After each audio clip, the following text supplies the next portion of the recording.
Туугандар, бул карды кадимкидей эле ылыжа менен момун айтканда кол менен таптап чыгышкан. Бул видеодо деле көрүп жатасыздар.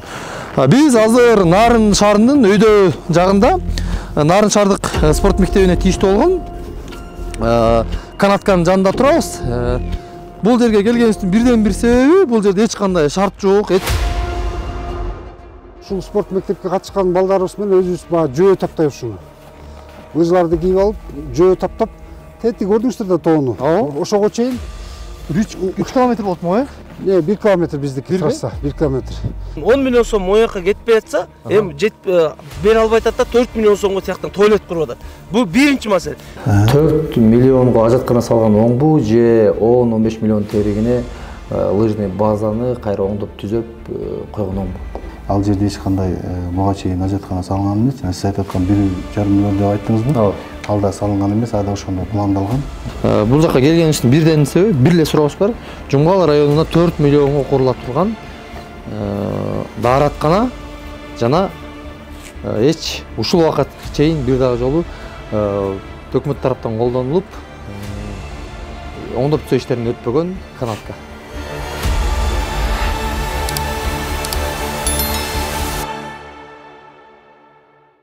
Туугандар, бул карды кадимкидей эле ылыжа менен момун айтканда кол менен таптап чыгышкан. Бул видеодо деле көрүп жатасыздар. Биз азыр Нарын шаарынын өйдө жагында Нарын шаардык спорт мектебине тийиштүү болгон канатканын жанында турабыз. Бул жерге келгенибиздин бирден бир себеби бул жерде эч кандай шарт жок, эч кандай спецтехникалар жок. Ошо карды кадимкидей ошо кол менен таптап чыгышат. Бул жака 10 миллиондун тегерегинде акча каражаты болсо эле, баягы баштапкы капиталдык ремонтту өткөрүү иштери болмок. Аны менен ошол коммерциялык максатта дагы иштетүүгө шаар тургундары үчүн дагы шарт түзүлмөк.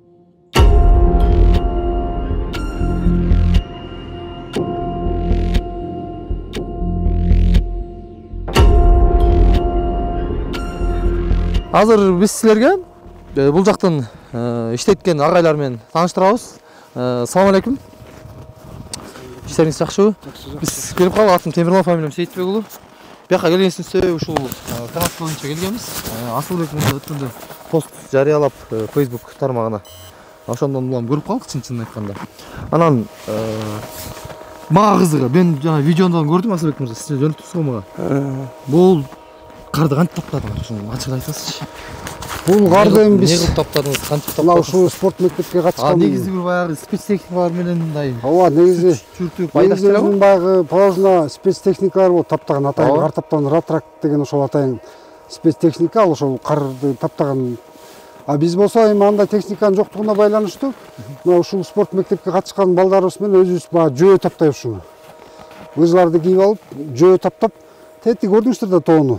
Ошого чейин 3 километр болотму, э? 1 километр биздики трасса, 1 километр. Ошо 1 километрди Ак канат баштаган айтып атам. башына чейин 1 километр.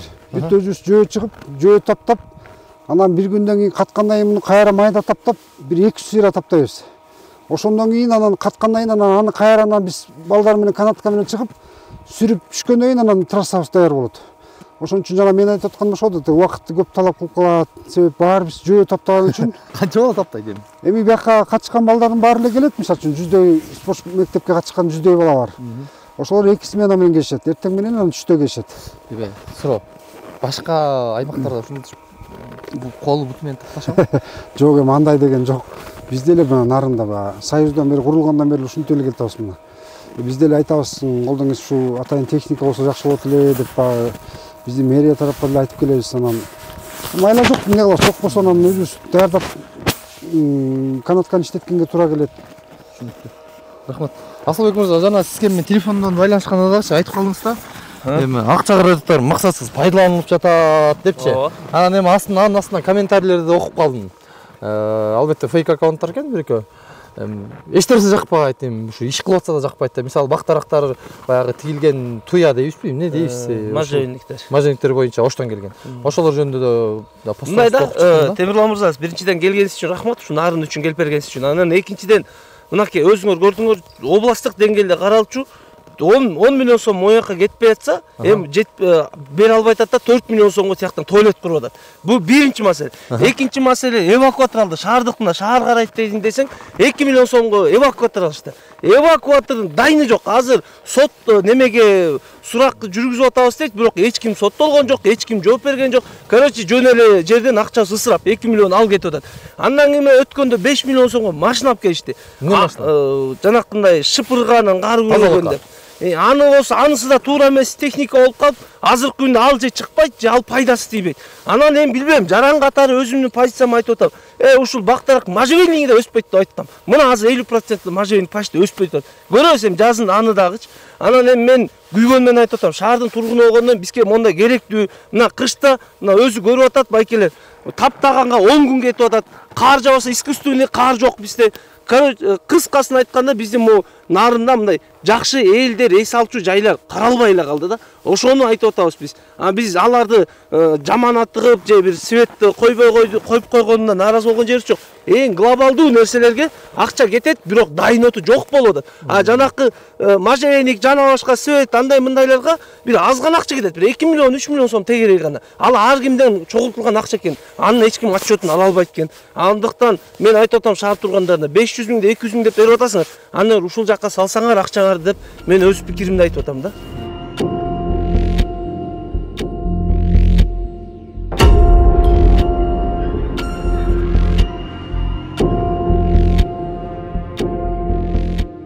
Бир эле суроо болуп жатат да. 4 миллионго ажаткана салган оңбу же 10-15 миллион тегерегине лыжный базаны кайра оңдоп түзөп койгон оңбу? Да, Темирлан мырза, эми сиз жакшы белгилеп атасыз өзүңүз. Бул көйгөйлөр көптөн бери келаткан, элдин муктаждыгы өкө тең. Вот туалет масала, ажаткана маселеси дагы Жумалар районунда өзүнчө көйгөй, элдин муктаждыгы, талабы. И жанагы Нарын шаарында айтып аткан лыжа база дагы бүгүнкү күндө элдин муктаждыгы, талабы бар да, өкө тең чече турган маселе. Өкөн муну салбай койсо болобу деп айтып калбадыңызбы? Өкөн тең салууга туура келет деп айтам мен. Ал эми Жумал боюнча айта турган болсок, азыр ошо райондун центру чейик айдына салынат деп пландап атышат. Ал жерде эч кандай буга чейин ажаткана салынган эмес. Сиз айтып аткан 1,5 миллион деп айттыңызбы? Ал да салынган эмес, ада ошондой пландалган.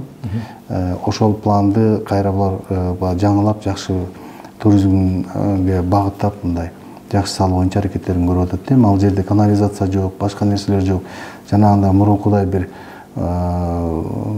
мындай начар акыбалдагы, санитардык нормага туура келбеген акыбалдагы туалетти салбай, заманбап салышат да. Ошону мурдакы 1,5 миллион салынбай алган. Салынган эмес. Ал азыр 4 миллион болду, э? Жок, ал 4 миллион болгон жок, аны эметпеңиз да. Ошого салабыз деген алардын пландары болуп жүргөн да. Бирок азыр проектлерин жазап, ушу 4 миллионго чейин чыгат деген маалыматтарды айтып атышат да. Азыр эми ал бир синип, ал бирөө ойлоп таап, мында ушундай болсун деген эме эмес, ал баары тең мыйзам чегиндеги өзү синиптин нормасына чыга турган норма менен салынат да. Ал жерде канализация жок деп белгилебедимби? Ал атайын унитаз менен болот, ал жылытылат атайын. Атайын адамдар отуруп иштеп кабыл алат. Ал жерде душун да кошобуз деп атат. Ал жерде атайын ямалар болот, сууну кайра соруп откачкага алып кете турган да. Бирок эми ал канча курулат, аны убагы келгенде көрөрүз. Бул бирок проект бар. Жаман мындай кыргыздын кереги жок. Ал наоборот, эгерде салынып калып жаман бүтүп калса да, биз анда ага баарыбыз андан нараачылыгыбызды билдирип, жанагындай эмебизди, чараларыбызды көрүшүбүз. Пландалып жазылат да. Ал эми Нарын шаары боюнча айтып атканыңыз боюнча абдан туура. Биз Теңир Тоо өнүктүрүү фонду бар, билесиздер. Биз ошого дагы проекттер жазылып даярдалган негизи.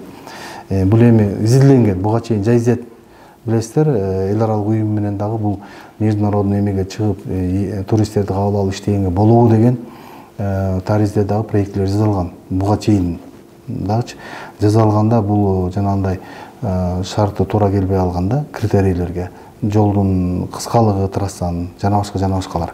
Анан бул жанагы сиз айтып аткандай спорт мектебинде балдар машыгып, өзүбүздүн шаардын алкагында жергиликтүү тургандар үчүн эс алуучу жай болгонго мүмкүнчүлүгү бар деп ошого аракет кылып проекттер жазылган. Мэр тарабынан бүгүнкү күндө бир нече проекттер туруп атат. Биз каржылоону алалы деген аракеттер болуп аткан, бирок биз Теңир Тоо фондунун акча каражатын баарын тең президентибиз Садыр Кожоевич жаз айында келгенде 23-жылда тапшырма берилип кеткен. Эң чоң острый маселе бүгүнкү күндө тургундардын турак үй менен камсыз кылуу.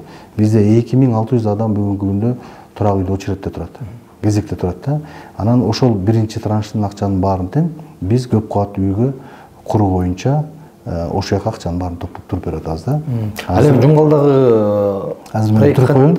Ушуну кыпчык эле. 4 миллион ал каяктан бөлүнүшү мүмкүн? Ал райондук өнүктүрүү фондунан бөлүнөт. Өзүнүн райондук. Райондун деңгээлдеги өзүнүн ар бир райондун өзүнүн 30 миллионго чейинки өнүктүрүү фонддору бар. Чыкыш сен жогоруда айтып койгонсузбу, эми баягы ажаткана куруудан андан айып издеп кереги жок депчи. Айып издеп кереги жок, ал деген туристтерге да жакшы, элге да жакшы депчи. Анан бул жерде чын айтканда мына салыштырууга жатканда база, лыжный база менен ажаткананын туристтерге болгон жана да элге болгон салымы экөө асман менен жерде, эми ушуну белгилеп өтсөк чын-чынындачы. Анда сиз айтып атпайсызбы, айып издөөнүн кереги жок. Бул жерде эч ким айып издеген жок. Болгону салыштырып жатабыз.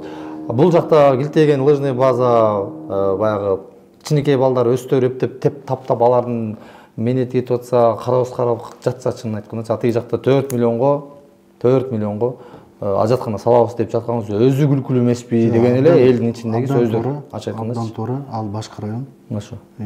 Бул эгерде Нарын шаарында салып атасыңар деп салыштырып айтсаңар болмок. Нарын шаарында. Бул менин сизге келген даректүү десеңиз. Жок, мындай да. Азыр сиз мен жарата бир сөзүн бөлүп салып атасыз. Нарын шаарында мен сизге келгеним өзү даректүү. Эгер мен азыр мэрге барып ушул суроону берсем, ал тигил райондо туура эмес деп айтсаңыз болот эле. Сиздер областтын үстүнөн карап турасыздар. Ошон үчүн сиздерге келдик биз. Да, биз айтып атпайлыбы? Бизге келдик.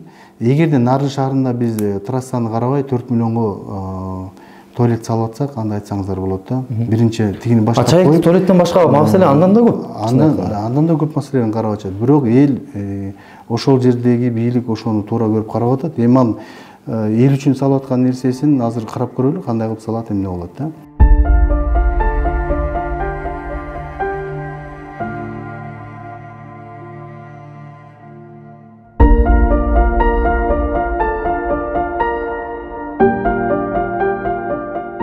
Бул жерден дагы бир кошумчалай кетчү жагдай бар.